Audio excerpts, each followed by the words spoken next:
2 spoon ജീരകം, 2 spoon മല്ലി, ഇടിമല്ലി ഇങ്ങനെ പൊടിച്ചിട്ടെടുക്കണം.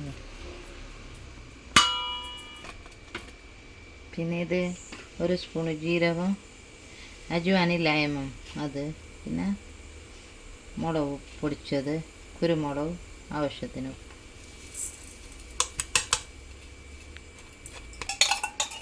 ഇതിൽ ഇഞ്ചി വെളുത്തുള്ളി പേസ്റ്റ് 2 സ്പൂൺ.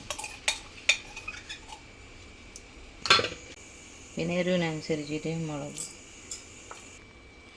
ഒരു തക്കാളി മുറിച്ചത്, ഇത് അരച്ചെടുത്ത തക്കാളി. ഒരു എണ്ണ മുറിച്ചിട്ടിടണം, ഒരെണ്ണം അരച്ചിട്ടെടുക്കണം.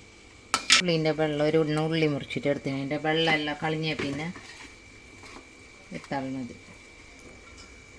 കടലിനെ പിന്നെ ഇട്ട് കൊടുത്താൽ മതി. പിന്നെ കുറച്ച് മല്ലി ഇട്ടിട്ട് കൊടുക്കണം. പിന്നെ ഒരെണ്ണം മുട്ട അടിച്ചിട്ട് വീത്തണം.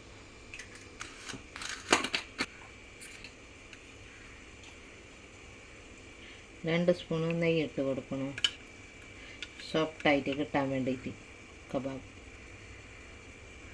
ഇതില്ലേ മക്കൈൻ്റെ ആട്ട ഒരു കയ്യിൽ ഇട്ടിട്ട് കൊടുത്തിന്, വലിയ സ്പൂണിൽ 1 സ്പൂൺ. പിന്നെ നല്ല മിക്സ് ആക്കിയിട്ട് കൊടുക്കണം, ഇളക്കിയിട്ട് കൊടുക്കണം. 1 മണിക്കൂറിനെ ഫ്രിഡ്ജിൽ വെക്കണം.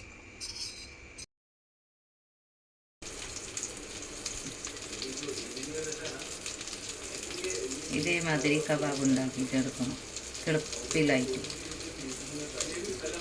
കൈക്ക് പിന്നെ എണ്ണ തേക്കണം. പിന്നെ ഇതേമാതിരി കബാബ്